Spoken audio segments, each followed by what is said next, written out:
ভাই হ্যাঁ বল। ভাই আমাদের কলেজের তো পিকনিকে যাচ্ছি, তার টাকা পয়সা লাগবে। তা পিকনিকে যাচ্ছিস ভালো কথা, তা কোন জায়গা যাচ্ছিস? সাগরদাড়ি। সাগরদাড়ি মানে অনেক কেতে যাবি? এমনি ঘরের কাজ কাম শুরু করেছে, করতে যে তো টাকা পয়সা অনেক বসে যাচ্ছে মানে। ভাই এসব কোনো কথায় কাজ হবে না, আমার টাকা দিয়াই লাগবে। বন্ধুরা সবাই যাচ্ছে, আমিও যাব। বাড়ি করতে যেতে 10-12 লাখ টাকা বসে যাবে না, আর এমনি তো পকেটের সমস্যা, এই বছর না গেলে হতো না মানে। এই ঘর বাড়ি করতে যে 10-12 লাখ লাগতেছে, আর আমার পিকনিকে যাচ্ছি 5,000 টাকা দিলে কি মেলা ক্ষতি হয়ে যাবে না? এত করে করছিস, তাহলে তুই এক কাজ কর, তোর মাইজাবের কাছে একটু ফোন দে, ও তো বিদেশ রয়েছে, দেখ ও কিছু টাকা পয়সা দিতে পারে কিনা। দিলি তুই যাইস না? আচ্ছা ঠিক আছে, আমি ফোন দিচ্ছি। আর ও যদি টাকা না দেয়, তোমার কিন্তু দেয়া লাগবে না। মানে পিকনিকে তো গেলি, তা কিভাবে ঘুরলি? খুব এনজয় করেছি ভাই, খুব মজা করেছি। মাইজে ভাইয়ের কাছে ফোন দিলাম, টাকাটা পাঠাই দিল বলে পিকনিকে যেতে পারিলাম। হ্যাঁ, যে কোনো একজন তো দেশে, তা তোর মাইজাবের কাছে একটু ফোন দে, হাতে তো টাকা পয়সা খুব শর্ট, ফোন দিয়ে ওরে কিছু টাকা পয়সা পাঠাতে কা, ঘর বাড়ির কাজ কাম একবারে শেষ করে ফেলাই। তা ভাই ওর কাছ থেকে কি বলে টাকা নেব? ওরে তো জানাইও নি যে আমরা এই জায়গায় ঘর বাড়ি করতেছি। তা ওই দক্ষিণ বাড়ির কান জমি কিনতেছি, এইসবকে নিয়ে টাকা পয়সা নিয়ে কাজ কাম তাড়াতাড়ি শেষ করতে হবে, বুঝিস নি? আচ্ছা ভাই ঠিক আছে, যা কোথায় এও আবি যাবি কইমে, টাকা পয়সা তো নিতে হবে, তা না হলে তো। কিরে ভাই, তোরা ভালো আছিস? হ্যাঁ ভালো। সোহেল, তা তুই না বলে বিদেশটা চলে আসিস? হ্যাঁ ভাই, তোকে না বলে চলে আসলাম, তোকে সারপ্রাইজ দিলাম। কিন্তু ভাই আমাদের বাড়ির সামনে ঘর বাড়ি করতেছ কারা? আমরা করতেছি মনি। তা ভাই ঘর বাড়ি করতেছিস, তা আমারে বলা উচিত ছিল না? এ ঘর বাড়ি করতিস, তা তোরে কি বলবো? তা ঘর বাড়ি করতেছিস তো আমার জানাবি না? অত যাই না কি করবি তুই? তুই বিদেশটা আইসিস 2-4 মাস ঘুরে আবার চলে যাবি বিদেশ, অত জানার দরকার নেই তো তোর। আল্লাহ বড় ভাই কি করছে? কি করছে? ও যা করছে ঠিকই করছে। আল্লাহ তোরা দুই ভাই আমার সাথে এ করতেছিস কেন? যাই হোক, ঘর তো আমার টাকাতেই করেছি, তা আমারে জানানো একটু প্রয়োজন বোধ মনে করলি না? বা তোর টাকা মানে? আর আমরা দুই ভাই কি গ্রামে কচু কাটি, ঘোড়ার ঘাস কাটি? এই এ অত কিছু না বেগে শোন, মেলা দিন পরে তো বিদেশটা বাড়ি আসলি, তা ঘরে ওঠ, আত্মুখ ধুয়ে খাওয়া দাওয়া করে নে, ওঠ। এই কোনা উঠতেছিস? তুই জানতে আছিস শনি, যা যা। এই গিরি না এন্দার আছিস, যা যা যা। ওর টাকা দে বলে আমরা ঘর করতেছি, আর আমরা ঘোড়ার ঘাস কাটিছি। এই ঘর বাড়ি আমরা দুজন করেছি, আমরা দুজন থাকবো, তোর কোনো ঘর বাড়ি নেই। যা, তুই যে জায়গায় ছিলি সেই জায়গায় চলে যা। ভাই তা তোরা এ করতেছিস কেন? আমি এই যে 10টা বছর বিদেশ করলাম, তোরা যখন যা চাইছিস আমি তখন তাই পাঠাই দিছি, আর এখন বাড়ি আসার পরে এই ধরনের ব্যবহার করতেছিস। ধরা আমি চেয়ারম্যানের কাছে যাই একটা ব্যবস্থা করতেছি।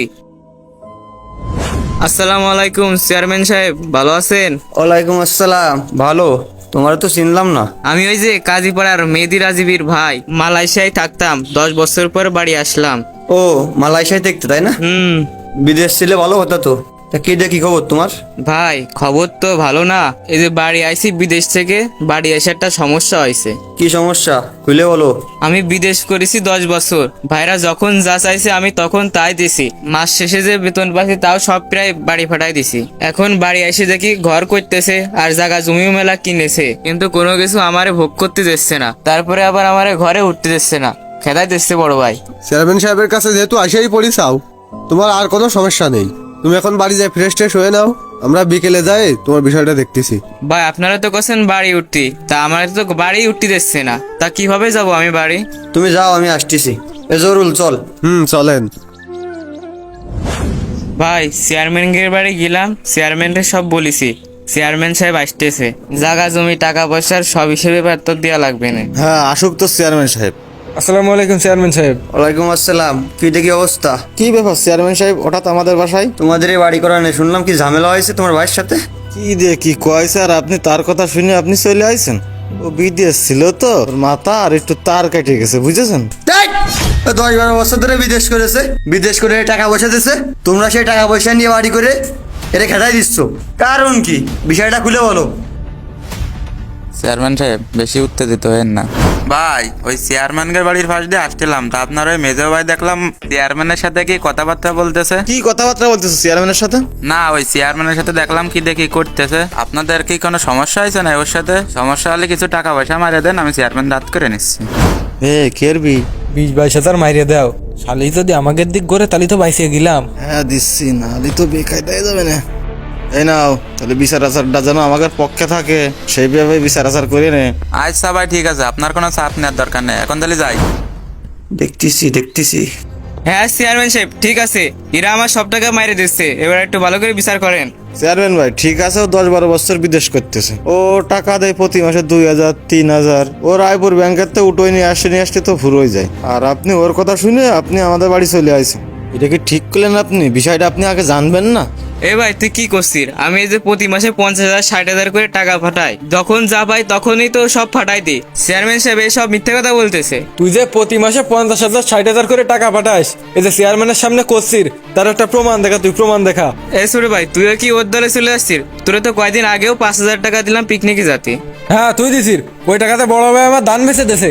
বা তোরা গাঞ্জাম ফেসাদ বাদ দে, এনে কি তোকে গাঞ্জাম ফেসাদ দেখতে আসি আমরা? চেয়ারম্যান সাহেব আইছে, সুস্থ বিচার করবেন না তোকে। সোহেল, তোমার কাছে তো কোনো প্রমাণ নেই, তুমি শুধু শুধু ডেকে এনে এসে আমার এই মূল্যবান সময়টা নষ্ট করলে। যাই হোক, তোমরা 3 ভাই মিলেমিশে থাকবা, কোনো জ্ঞানজাম যেন করে না। ঠিক আছে, থাকো তালি, আমরা চলে গেলাম। নেক্সট টাইমে যেন আর শুনি না কোনো জ্ঞানজাম হয়েছে। ঠিক আছে, চল। দৌড়ে যায় যে চেয়ারম্যানের ডাকে নিয়ে আসলি, কি লাভ বলে? তুই যে বিদেশ চাইছিস না, তোর আর ঘরে উঠতে দিচ্ছি না, যা আবার বিদেশ চল যা। যাই হোক, দোষটা তোদের দেওয়া উচিত হবে না, দোষ আমারই। তোদের উপর এত বিশ্বাস করা উচিত হয়নি আমার। আমার এক প্রবাসী বন্ধু ছিল, ও বলিল সব টাকা তুই বাড়ি পাঠাই দিস নে, কিছু টাকা নিজের কাছেও রাখ। কিন্তু আমি তাদের কথা শুনিনি, আমি ভাবিলাম আমার ভাইরা ভালো, কিন্তু আমি তোদের কাছ থেকে এটা আশা করি নাই। যাই হোক, এখানে আর কথা বাড়ায় আমার লাভ হচ্ছে না, তোরা থাক সুখে শান্তিতে, আমি যাই।